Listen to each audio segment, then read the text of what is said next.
शांति।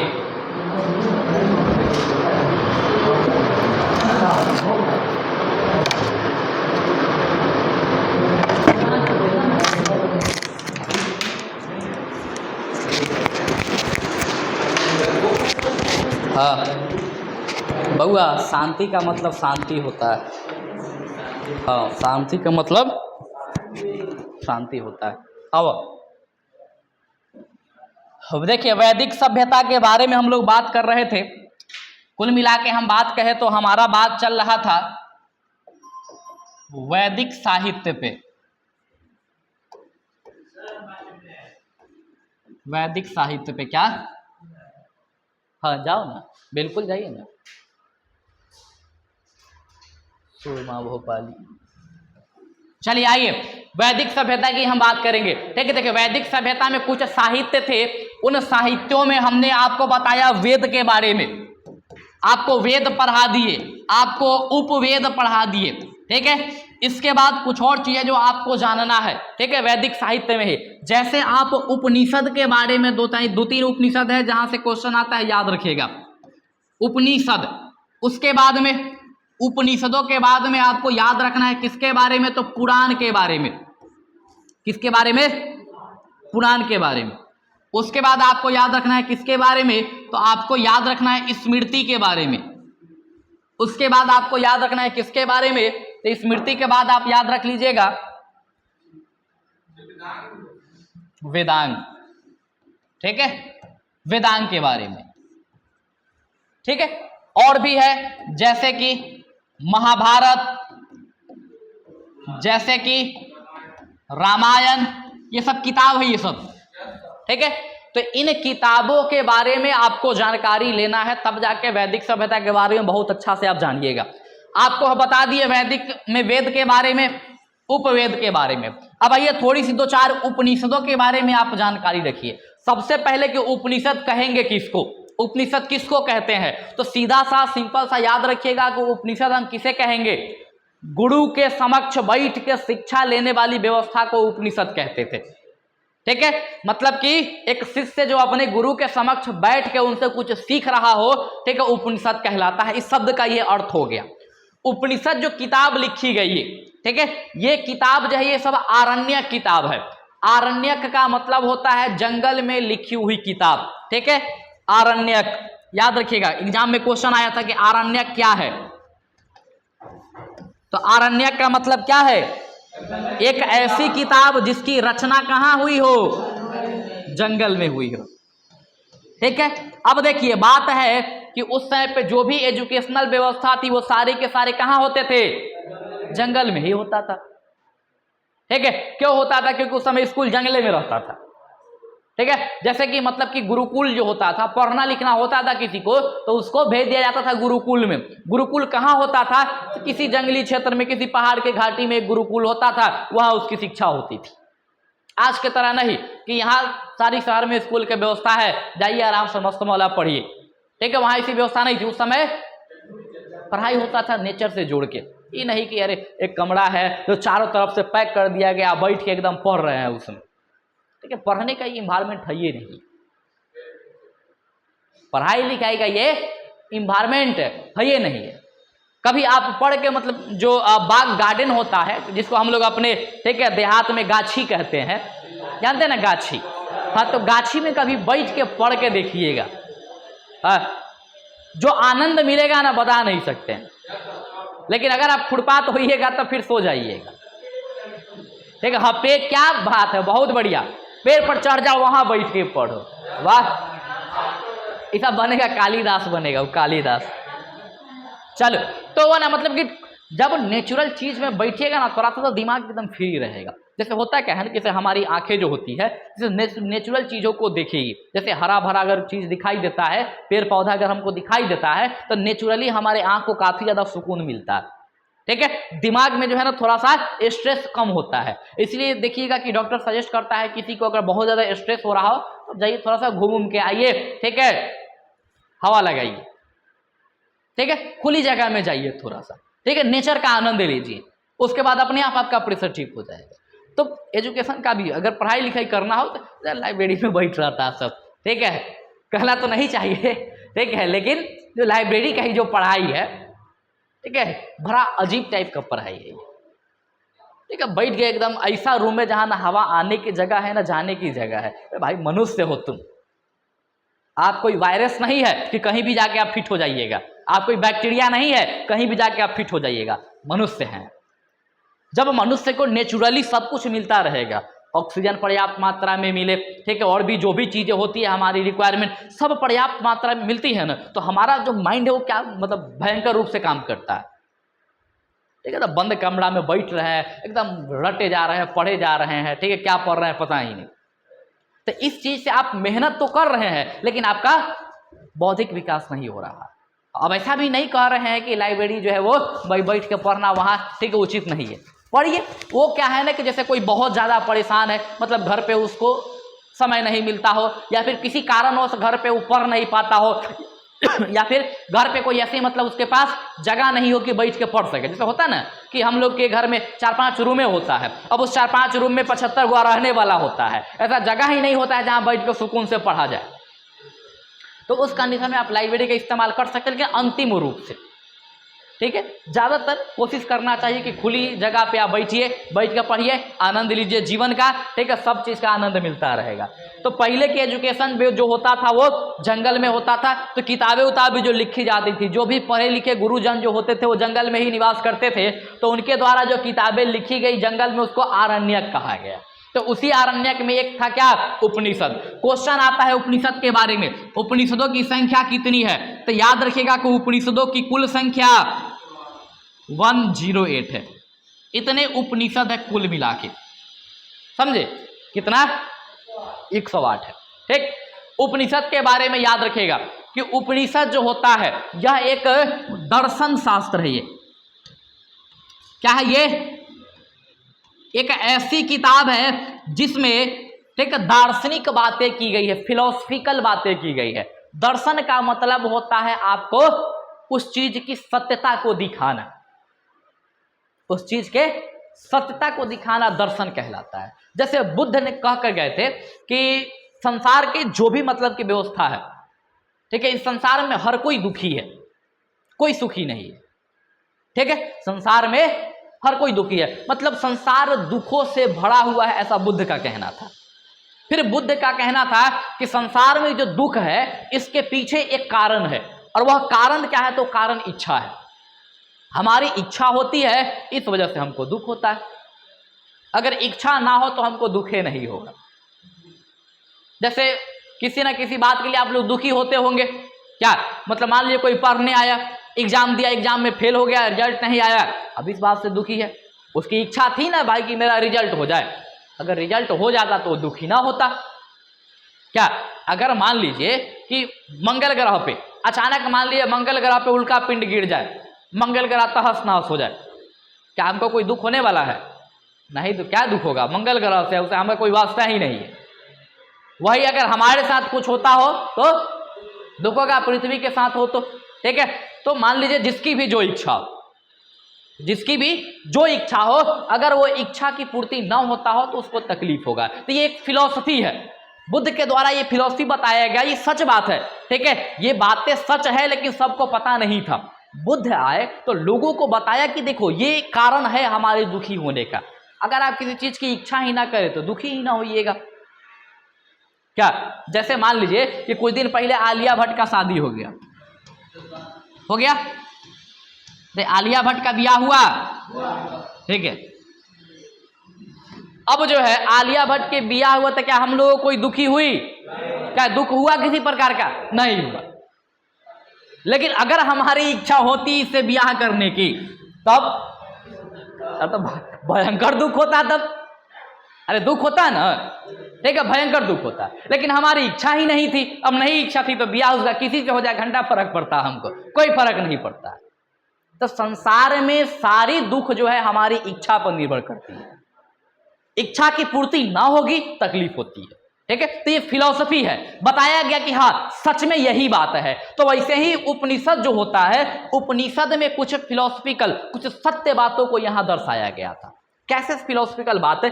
जैसे होता क्या था कि यहाँ ना चर्चा चलता था किसी किसी टॉपिक पे, अभी आपको बताएं कि गुरु के समक्ष बैठ के शिष्य जो शिक्षा लेता है उसको उपनिषद कहते हैं, ठीक है। तो ऐसे ही अब मान लीजिए को ना कुछ टॉपिक रखा जाता था, जैसे आप लोग बैठ गए, इधर हम हो गए, ठीक है, उपनिषद होगा ये। अब इसमें हम कोई एक टॉपिक रखेंगे और उस टॉपिक पे बहस करेंगे। बोलो टॉपिक क्या रख ले? वैदिक सभ्यता, ठीक है। कोई टॉपिक ऐसे मतलब कि अभी दैनिक जीवन के टॉपिक को रखो कि हाँ सर ये है तो है, क्यों है ये, ऐसा कोई टॉपिक। क्या? पढ़ाई में मन नहीं लगता है, बिजोड़ टॉपिक, शानदार, जबरदस्त, ठीक है। हाँ, घेर के मारेगा रास्ता में तो मत कहना हमको कुछ। चलो ठीक है, तो मान लीजिए टॉपिक हमारे पास क्या हो गया? पढ़ाई। पढ़ाई में मन क्यों नहीं लगता, ये टॉपिक हो गया। अब इस टॉपिक पे हम लोग क्या करेंगे? बहस करेंगे। कुछ बातें हम आपको बताएंगे, ठीक है, कुछ बातें आप हमको बताइएगा, क्या। और अंततः 1-1.5 घंटा 2 घंटा या फिर जितना देर बहस चले, बहस करने के बाद हम लोग एक निष्कर्ष पर पहुंचेंगे, ठीक है, कि पढ़ाई करने का मन इसलिए नहीं होता है क्योंकि कारण ये है, ठीक है। पढ़ाई का मन इसलिए नहीं होता क्योंकि कारण ये है। तो कुछ डिस्कशन करने के बाद हम लोग निष्कर्ष पर पहुंचेंगे ना, तो उसी निष्कर्ष को किताब में लिख दिया जाएगा जिसको उपनिषद कहा जाएगा। तो जितना भी उपनिषद लिखा गया होगा उन सारे उपनिषदों में क्या क्या बात कही गई होंगी, तो उस उपनिषदों में, ठीक है, कंक्लूजन अर्थात निष्कर्ष की बात की गई होगी। जैसे उस समय का टॉपिक हुआ करता था आत्मा, परमात्मा, ये सब टॉपिक हुआ करता था उस समय की, कि आत्मा है तो है क्या, परमात्मा है तो है क्या, ईश्वर है तो है कहाँ, क्या सच में ईश्वर है, क्या सच में उसकी पूजा की जानी चाहिए, ये सब टॉपिक हुआ करता था। अब इस टॉपिक पे बहुत चलता था और बात था कि उस समय शिष्य भी उस लायक होते थे और गुरु भी उस लायक होते थे। यहाँ तो गुरु गुड़ और चेला चीनी, ठीक है। तो किसी भी प्रकार की इस टॉपिक पे बहस करने योग्य ना मास्टर है ना चेला है, ये अभी की हम कल्पना बता रहे हैं। अब ढूंढ लीजिए जितने मास्टर हैं, एक भी आध्यात्मिक बात करने वाले नहीं आपको मिलेंगे, कुछ लोगों को छोड़ के। कुछ लोग हैं ऐसे जो अध्यात्म की ओर जाते हैं, अध्यात्म के बारे में कुछ कुछ आपको बताएंगे, लेकिन जितने भी बाकी जो अल्फा बीटा गामा सारे टीचर मिलेंगे, ठीक है, कुछ नहीं, ठीक है, बस एक लुसेंट से 2-4 गो टॉपिक बैठ के याद कर लिए हैं और मास्टर बन गया, ठीक है। सबकी हम बात बता रहे हैं, अब हमको भी वही मान लीजिए, ठीक है, कि कुछ चीजें पढ़ के हम मास्टर बन गए, जबकि एक्चुअल में होना क्या चाहिए था कि एक आध्यात्मिक व्यक्ति जो है वो इस चीज को डील करता, ठीक है। तो उस समय जैसे मान लीजिए कि एक आध्यात्मिक व्यक्ति से जब आप बातचीत करेंगे, ठीक है, तो आपका भी जो होगा वो क्या होगा, ठीक है, लेवल कुछ और होगा। और किसी टॉपिक पे जब बहस होगी तो उस बहस से जो कंक्लूजन, जो निष्कर्ष निकल के आएगा, ठीक है, वो एक सत्य बात होगा, एक परम सत्य होगा वो। तो वैसे ही बुद्ध जो है ये, ठीक है, दर्शन मतलब फिलॉसफी दिया करते थे। तो उपनिषद जो ये लिखा जाता था, गुरु और चेला बैठ के डिस्कस करता था और डिस्कशन में जो बात निकलती थी कि अंततः ये होना चाहिए, उसको उपनिषद में शामिल किया जाता था, ठीक है। तो टोटल 108 उपनिषद है। इस 108 उपनिषद में से 13 उपनिषदों को मान्यता दिया गया है, ठीक है। मान्यता कितने को है? 13 उपनिषद को मान्यता दिया गया है। इसमें एक उपनिषद याद रखिएगा, उपनिषद का नाम है मुंडकोपनिषद। क्या है? मुंडकोपनिषद, ठीक है। क्या है? मुंडकोपनिषद। क्या है? एक और याद रखिए, कठोपनिषद। क्या है? कठोपनिषद, ठीक है। देखिए मुंडकोपनिषद जो है, इस मुंडकोपनिषद से एक शब्द लिया गया है, ठीक है। क्या लिया गया है? सत्यमेव जयते। देखिए ये उस समय के लोगों के टॉपिक थे बहस करने का। सत्यमेव जयते शब्द का अर्थ होता है सत्य की हमेशा विजय होती है, सत्य की हमेशा जीत होती है। सुने होंगे आप लोग कि सत्य जो है वो हमेशा उसकी जीत होती है, ठीक है। सत्य को थोड़ी समय के लिए झूठलाया जा सकता है, लेकिन अंततः पराजित नहीं किया जा सकता है। सत्य कभी पराजित नहीं हो सकता है। सच है, कभी ना कभी वो बाहर आएगा ही और उसकी जीत हमेशा होती है। तो सत्यमेव जयते टॉपिक रखा गया होगा और गुरु चेला में खूब बहस हुआ होगा और बाद में निकल के आया होगा कि नहीं, सत्य की हमेशा जीत होती है, सत्य कभी नहीं हारता। ठीक है, तो ये निकल के आया, तो इसको लिख लिया गया मुंडकोपनिषद किताब में। तो इसी प्रकार के फिलोसफिकल बातें जो है ये की जाती है उपनिषदों में। एक है कठोपनिषद। एक आप लोग कहानी पढ़े होंगे 7वीं क्लास में, 7वीं क्लास या 8वीं के हिंदी में होगा, नचिकेता की कहानी है, पढ़े हैं नचिकेता की कहानी। ठीक है, इसमें यम यानी यमराज और नचिकेता के बारे में बात की गई है। यम और नचिकेता के बारे में बात की गई है। ठीक है, तो याद रखेगा कि नचिकेता और यमराज इस दोनों में जो चर्चाएं की गई है, जैसे वो बालक किस चीज से परेशान होता है, अपने पिता के बिहेवियर से परेशान होता है। उसके पिता दान में वही चीज देते थे, ठीक है, लोगों को जो उनके यूज का नहीं होता था। तो इन सारी चीजों से परेशान था, तो जाके यमराज से बतिया रहा था। तो इस टाइप की बात को जो है ना उपनिषद में शामिल किया जाता है। तो क्वेश्चन आए कि नचिकेता और यम की कहानी की चर्चा कहां किया गया है, तो कहां किया गया है, कंफर्म। चलिए, तो ये याद रख लीजिएगा। एक और उपनिषद था जबालोपनिषद। ठीक है, जबालोपनिषद। ठीक है, ये भी उपनिषद है। ठीक है, कौन सा उपनिषद, हाँ। और एक जो चिन्ह आप लोग देखते होंगे शुभ लाभ का, हाँ, स्वास्तिक चिन्ह, ये वाला, ठीक है, यहीं से प्राप्त किया गया है ये चिन्ह है। ठीक है, जो स्वास्तिक चिन्ह है वो यहीं। ठीक है, तो याद रखिएगा कि ये अल्फा बीटा गामा ये उपनिषद के प्रकार है। ऐसे ढेर सारे उपनिषद है। एक उपनिषद है बृहदरायण उपनिषद। ठीक है, तो जो भी उपनिषद है यह एक दर्शन शास्त्र है। तो एग्जाम में क्वेश्चन पूछेगा, तो जैसे मैक्सिमम टाइम ऐसे ही क्वेश्चन पूछा जाता है कि सत्यमेव जयते शब्द कहां से लिया गया है, मुंडकोपनिषद में मतलब किस चीज की चर्चा किया गया है, कठोपनिषद में किसकी चर्चा किया गया है, या फिर जबलोपनिषद से क्या लिया गया, ऐसा कुछ क्वेश्चन आपसे पूछ लिया जाएगा। या फिर पूछा जाएगा कि निम्नलिखित में से कौन सी किताब एक दार्शनिक किताब है, देगा वेद, महाभारत, रामायण, उपनिषद। तो याद रखिएगा उपनिषद एक प्रकार की कैसी किताब है, दार्शनिक किताब है।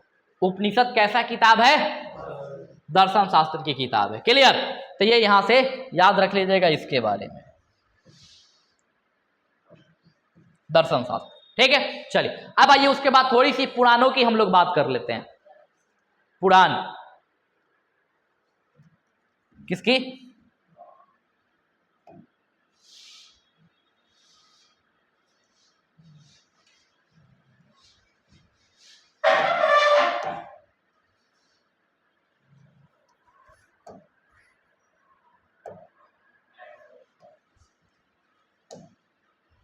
चलो देखो पुराण,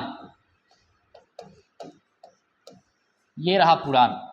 सबसे पहला तो क्वेश्चन यही बनता है कि पुराणों की संख्या कितनी है, पुराणों की संख्या कितनी, 18। ठीक है, पुराण को याद रखिएगा, पुराणों को 5वां वेद के नाम से जानते हैं। पुराणों को किस वेद के नाम से जानते हैं, 5वां वेद के नाम से इसको जानते हैं। ठीक है, पुराणों को किस नाम से जानते हैं, 5वां वेद के नाम से जानते हैं। क्लियर है, बंद कीजिए ना उसको। 5वां वेद के नाम से जानते हैं किसको, पुराणों को। क्लियर, उसके बाद पुराण के बारे में आगे बात करेंगे। ठीक है, देखिए पुराण जो है इसमें से टोटल 18 में से 2-3 पुराण है जो इंपॉर्टेंट है, एग्जाम में क्वेश्चन आते हैं वहां से। जैसे एक पुराण है वायु पुराण, कौन सा, वायु पुराण। एक है विष्णु पुराण, विष्णु पुराण। ठीक है,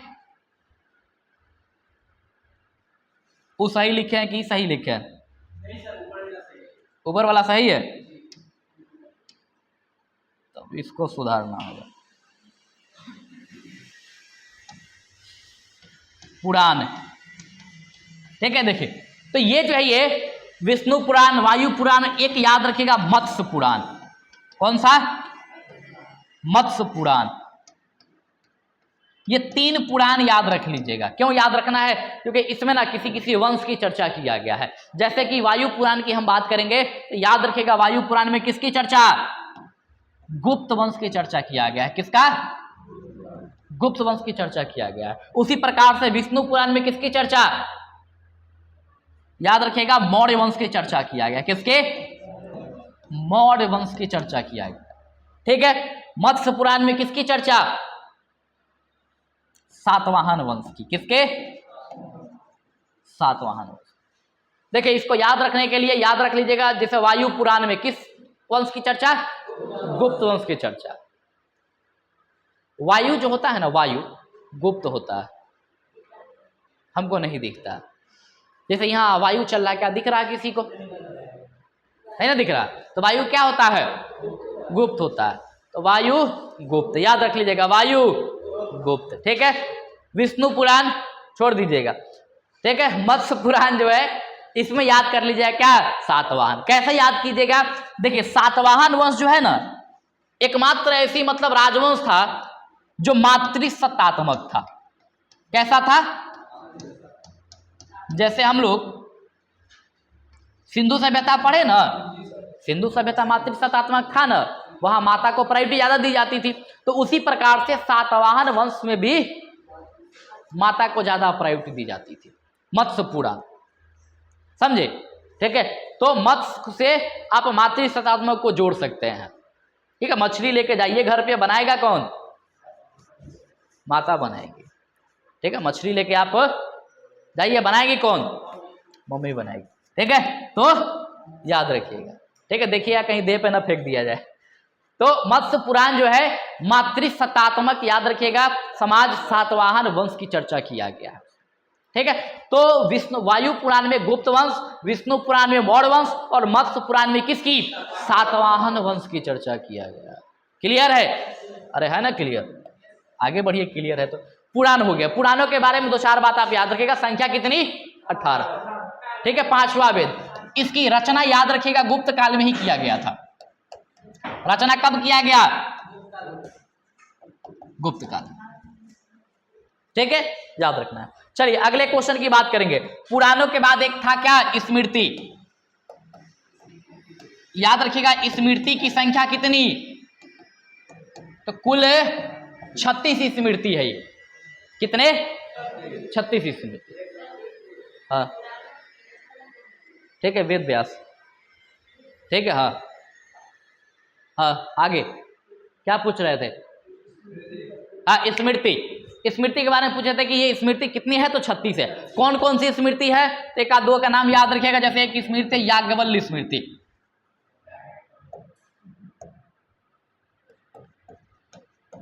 याज्ञवल्क्य स्मृति। ठीक है। इसके बाद एक और स्मृति जो बहुत फेमस, इसमें याद रखिएगा, मनु स्मृति।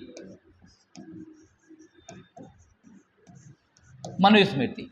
याज्ञवल्क्य स्मृति जो है, ये याज्ञवल्क्य के द्वारा लिखा गया। ठीक है। इस स्मृति में क्या कहा गया? तो इसका एक मुख्य टॉपिक याद रखिएगा याज्ञवल्क्य स्मृति का। क्या कहा गया है? कि मनुष्य को अपनी इच्छा की पूर्ति कर लेनी चाहिए। इच्छा की पूर्ति कर लेनी चाहिए। ठीक है। अगर मान लीजिए कि अचानक आपको, ठीक है, सो रहे हो, सोते सोते एकदम अचानक से इच्छा हुआ कि लात खा लेना चाहिए हमको। ठीक है। कोई ऐसा काम करना चाहिए जिससे लात खाने को मिले हमें। ठीक है। तो उठ के जाइए, कुछ ऐसा काम कीजिए कि आपको लात खाना पड़ जाए। ठीक है।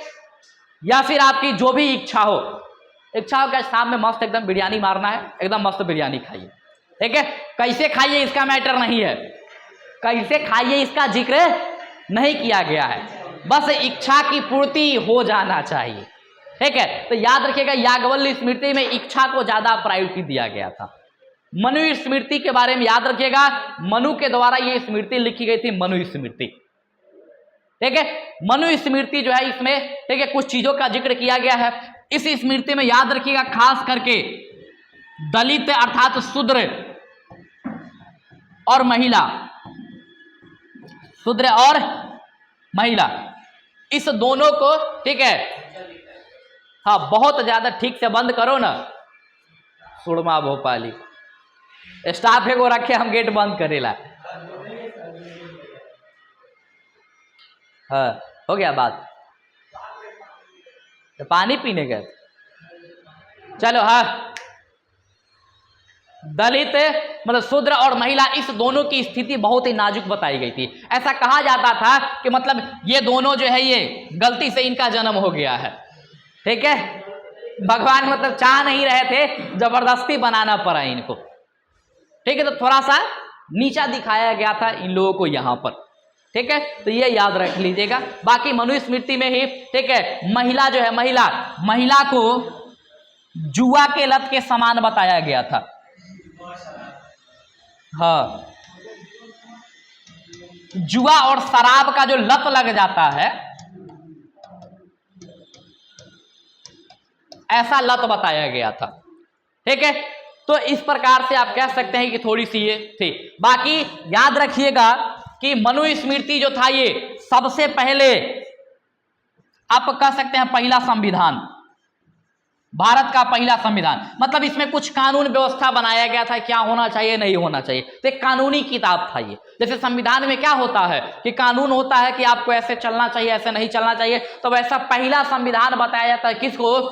मनुस्मृति को बताया जाता है। मनुस्मृति में ब्याह के 8 प्रकार की चर्चा की गई है। ब्याह का कितना प्रकार?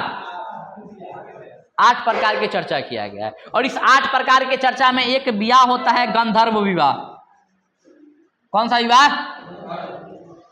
अब जरा सोचिए कि हम इसी ब्याह की चर्चा काहे कर रहे हैं, कुछ तो बात होगी।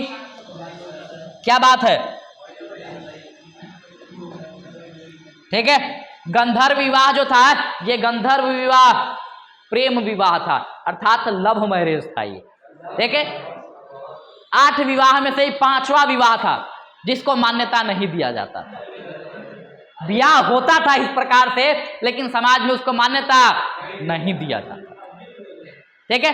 बाकी मतलब 4 विवाह था जिसकी मान्यता था, देव विवाह, ठीक है, ऋषि विवाह, ऐसे करके 4 विवाह थे, ठीक है, ब्रह्म विवाह, ठीक है, इस चीज की अनुमति था, लेकिन इसकी अनुमति नहीं था। और भी विवाह था, ठीक है, एक राक्षस विवाह इसे करके एक विवाह था, ठीक है, जबरदस्ती मतलब किडनैप करके विवाह कर लेना, ठीक है। तो ऐसी टोटल 8 विवाह की चर्चा आपको कहां मिलेगी? मनुस्मृति, ठीक है, मनुस्मृति। तो स्मृति के बारे में ये आप लोग याद रख लीजिएगा। अब आइए स्मृति के बाद क्या? स्मृति के बाद क्या था अगला टॉपिक? उसमें फ्रांस, वेदांग की याद रख लीजिएगा। देखिए क्वेश्चन आता है, पहला क्वेश्चन तो यही पूछा जाए कि वेदांग है कितने? कितना? वेदांगों की संख्या कितनी? 6 वेदांग आपको याद रखना होगा, ठीक है। इसको याद रखने के लिए एक ट्रिक का इस्तेमाल कीजिएगा आप लोग। व्याजो निसी कच्छ, ठीक है, इस ट्रिक से आप याद रख सकते हैं इसको, ठीक है। इससे आप याद रख लीजिए क्या? व्याकरण। इससे आप याद रख लीजिए क्या? ज्योतिषी। इससे निरुक्त, इससे शिक्षा, इससे कल्प और इससे छंद, ठीक है। तो इससे आप याद रख लीजिएगा, ठीक। व्याकरण क्या कहेंगे इसको? कुछ तो कहेंगे,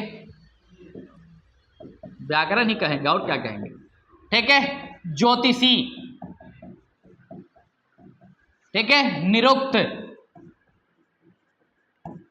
शिक्षा, कल्प और छंद, ठीक है। ये यहां से याद रख लीजिएगा, व्याकरण, ज्योतिषी, निरुक्त, शिक्षा, कल्प, छंद। अगर क्वेश्चन आए कि निम्नलिखित में से कौन सा वेदांग नहीं है, इसको छोड़ के कुछ नहीं होगा, ठीक है। अब बात है कि वेदांग है क्या?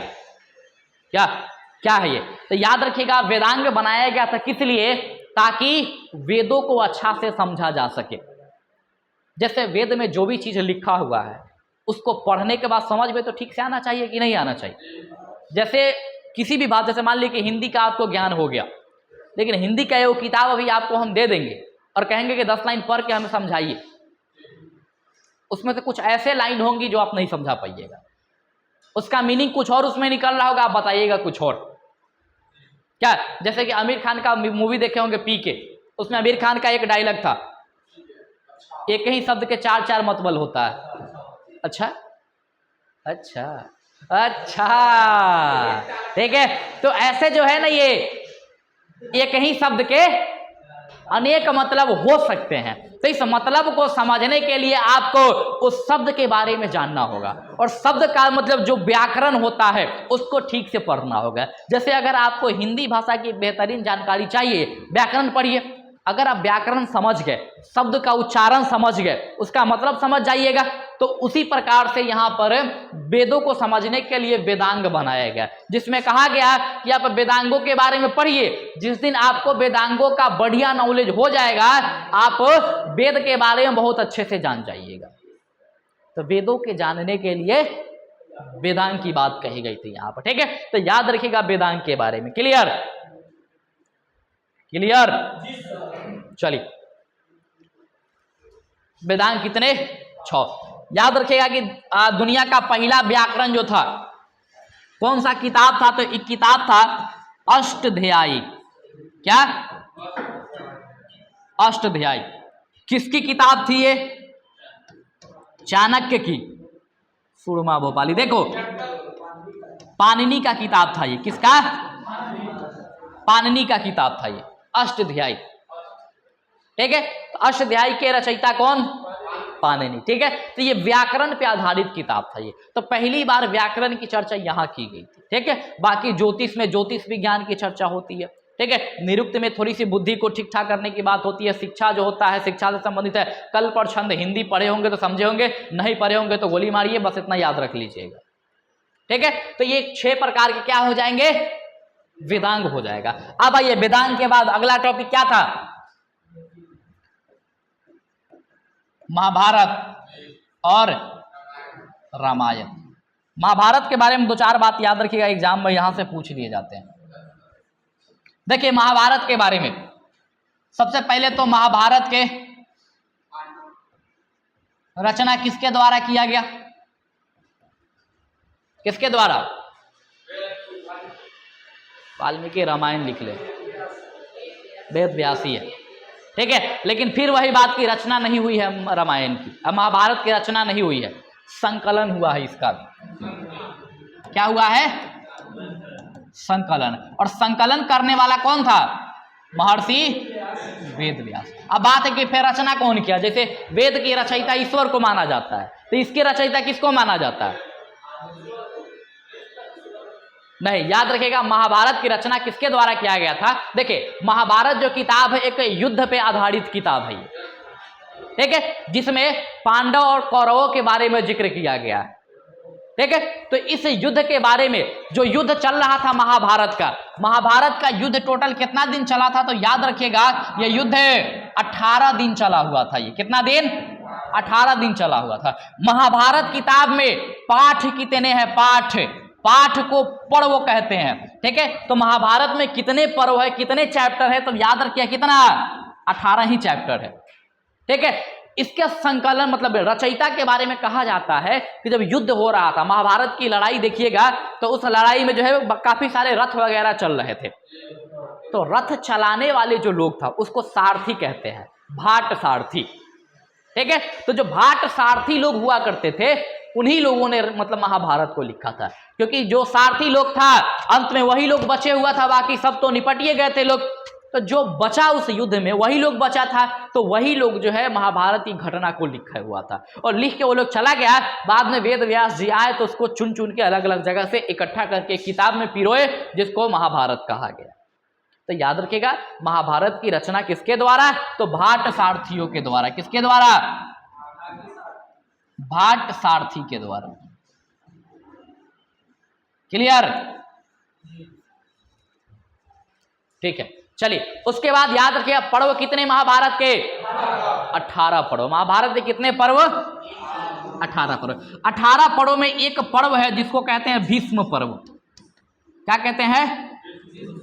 भीष्म पर्व। ये जो भीष्म पर्व है, इस भीष्म पर्व में क्या है, तो इसको याद रखिएगा। इसको आसान भाषा में गीता कहा जाता है। गीता जो पुस्तक है, ठीक है, गीता एक प्रकार की फिलोसफिकल किताब है, ठीक है, दर्शन शास्त्र है। इसमें दर्शन से संबंधित बातें कही गई है, फिलोसफी से संबंधित बातें कही गई है, ठीक है। तो गीता जो है, इस गीता के बारे में कहाँ लिखा गया महाभारत के, तो भीष्म पर्व जो चैप्टर है उस चैप्टर में, ठीक है। तो याद रख लीजिएगा इसके बारे में। महाभारत को याद रखिएगा, इसको जय संहिता के नाम से भी जानते हैं। किस नाम से? जय संहिता के नाम से भी जानते हैं। क्लियर है?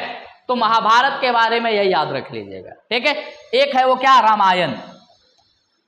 रामायण की रचना किसके द्वारा?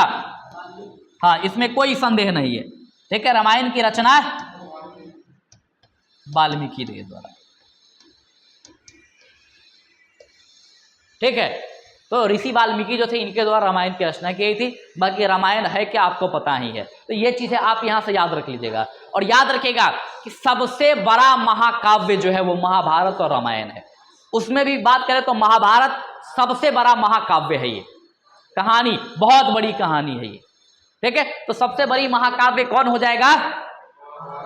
महाभारत, ठीक है, और रामायण, ठीक। पहले नाम पे महाभारत, फिर रामायण। तो इस प्रकार से जो किताबें थी, जो भी मतलब कि वैदिक साहित्य था, उन साहित्यों के बारे में हम लोग बात कर लिए।